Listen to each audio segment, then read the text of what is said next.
তোমাদের হিন্দু শাস্ত্রে একটা লোক আছিল, ওই লোকটা হইল দম সাধন করতো। দম সাধন বুঝেন না বাবারা?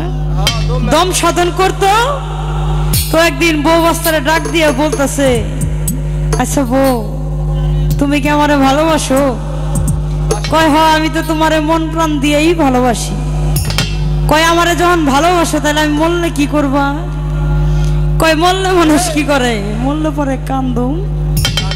তুমি বইলে মনে হয় আমার এই জীবনটা আর থাকবো না। কয় না, মরলে তো সবাই কাঁদে, কিন্তু আমার জন্য কি বিশেষ কিছু আছে তোমার কাছে? কয় আছে। কয় কি? কয় এই যে বাড়িতে যে চন্দন গাছটা আছে, তুমি মরলে এই চন্দন কাঠ দিয়া তোমার সৎ কাজ করো। কয় আর কি করবা? কয় আর হইল ওই যে আমাদের বাড়ি থেকে অনেক দূরে শিমুলতলা একটা শ্মশান ঘাট আছে, ওই শ্মশান ঘাটে নিয়েই তোমার সৎ কাজ করবো। জামাই তো মনে মনে খুশি। আরে আমার বউ আমার এত ভালোবাসে, তো এই বউর একটু পরীক্ষা করা দরকার। একটা দম বন্ধ করে, ওই যে দম সাধন জানতো, দমটা বন্ধ করে ঠাস হয়ে পইরা চিতের সরেছে। এখন দম ছাড়ে না, হ্যাঁ, পেট নড়ে না, নাকে বাতাস আসে না, দম ছাড়ে না, মনে হয় যে পান পাখিটা উড়ে গেছে। বউ তো একটা চিক্ষির মারছে ওরে স্বামী রে। সন্তানটা কয় হারে বাপটা হারাইলাম এতদিনে। হ্যাঁ, এখন বউ কাঁদে, সন্তানটা কাঁদে। এখন কাঁদতে কাঁদতে এক পর্যায়ে সন্তান কইতাছে, মা আব্বা তো আমাকে ছাইরা চলেই গেল। তুমি যে বলছিলে যে এই যে বাড়িতে যে চন্দন কাঠটা আছে, এই কাঠটা কাইটা আব্বার সৎ কাজ করবা, তাহলে গাছটা কাটি। তুই কি জানোস আর কয়দিন পরে এই কাঠের দাম কত হইব? যে মরার তো মরছে, তার জন্য আবার এত দামি কাঠ কাটমকে। হ্যাঁ, কখন ছেলে বলতেছে ঠিক আছে মা, তাহলে কাঠ না কাটলে তো বাবার ওই যে শিমুলতলা নিয়ে সৎ কাজ করতে চাইছা, ওইটার কি করবা? ওই দুইটা লোক আইনে ডাক দিয়ে গাড়ে উঠাইতে যেন মনে হয় ফেলাই দিগা, তাকে 500 টাকা দিয়ে দি। এখন দুইজন লোক আইনে গাড়ে উঠাই দিছে। হ্যাঁ, সৎ কাজ করতে নেয় না, লাশ উঠায় গাড়ির মধ্যে উঠে দুইজনে নিয়ে যায়।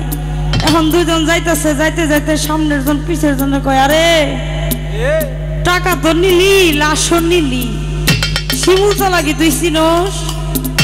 কয় না ওস্তাদ, আমি তো চিনি না। কয় তাহলে টাকাও নিলাম, এই লাশটা কি করি? তখন ওই লাশ উঠে বৈশা বলতেছে, আমি তো শিমুলতলা চিনি রে, আসলে তো আমি কইবার পারতেছি না, আমি তো মরছি। তো সেই মরা হলো আজকে আমি। একে তো হলো এলাকা।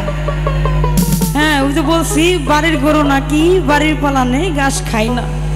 একে তো হলো এলাকা, তারপরে গলা বর্ষা।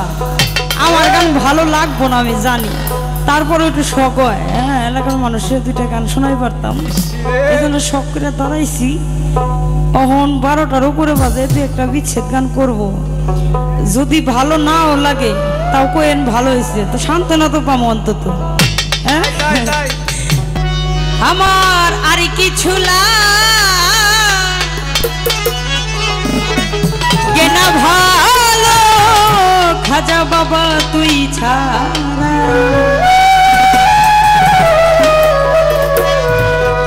আমার আর কিছু লাগে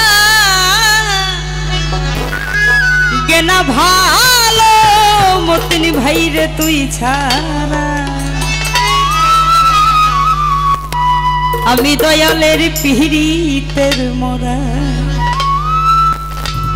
ওরে যাই না কি করবি তোরা রে, বুঝা কি করবি তোরা। আমি ওই খাজা বাবার পিহিতের মোরা, আর কিছু লাগে না ভালো, ওরে দয়ালে তুই ছাড়া।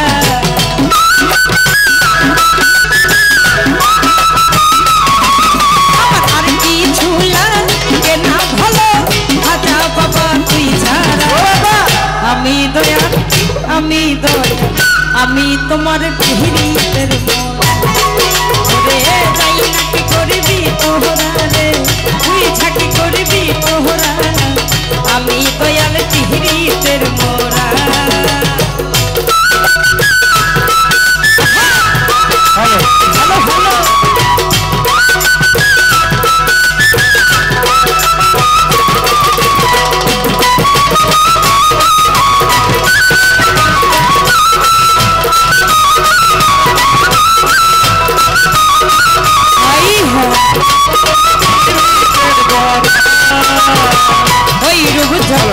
দেখলাম নয়নে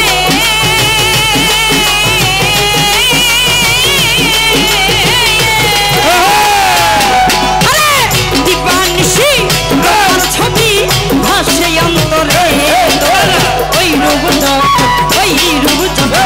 দেখলাম নয়নে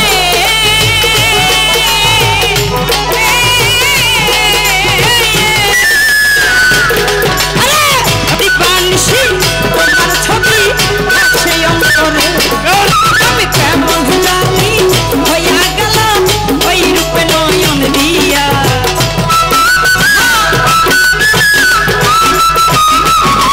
আমি কেমন জানি হইয়া গেলাম ওই রূপে নয়ন দিয়া দয়াল আমি তোমার পিহিতের ওরে যাই নাকি করবি তোহরা রে তুই ঝাঁকি করবি তোহরা আমি দয়াল পিহিতের মোরা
আমি তোমার পিহিতের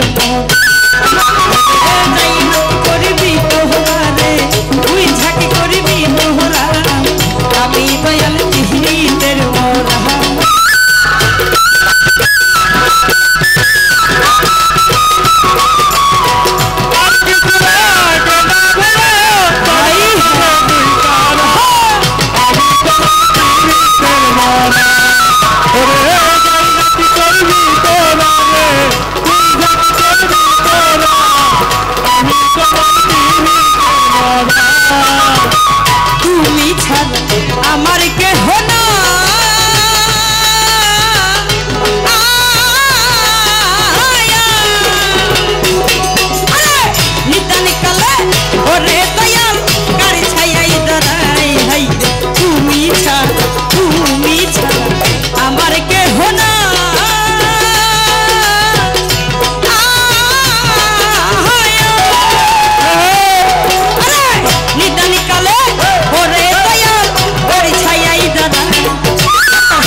আমি খাজা আমি তোমার পিহিতের ওরে যাই নাকি করবি তোহরা রে তুই ঝাঁকি করবি তোহরা আমি দয়াল পিহিতের মোরা আমার আর কিছু লাগে না ভালো খাজা বাবা তুই ছাড়া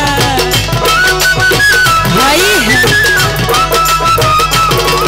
আমার আর কিছু লাগে না ভালো খাজা বাবা তুই ছাড়া আমি দয়াল পিহিতের ওরে যাই নাকি করবি তোহরা রে তুই ঝাঁকি করবি তোহরা আমি দয়াল পিহিতের মোহরা ওরে যাই নাকি করবি তোহরা রে তুই ঝাঁকি করবি তোহরা আমি দয়াল পিহিতের মোহরা ওরে যাই নাকি করবি তোহরা রে তুই ঝাঁকি করবি তোহরা আমি দয়াল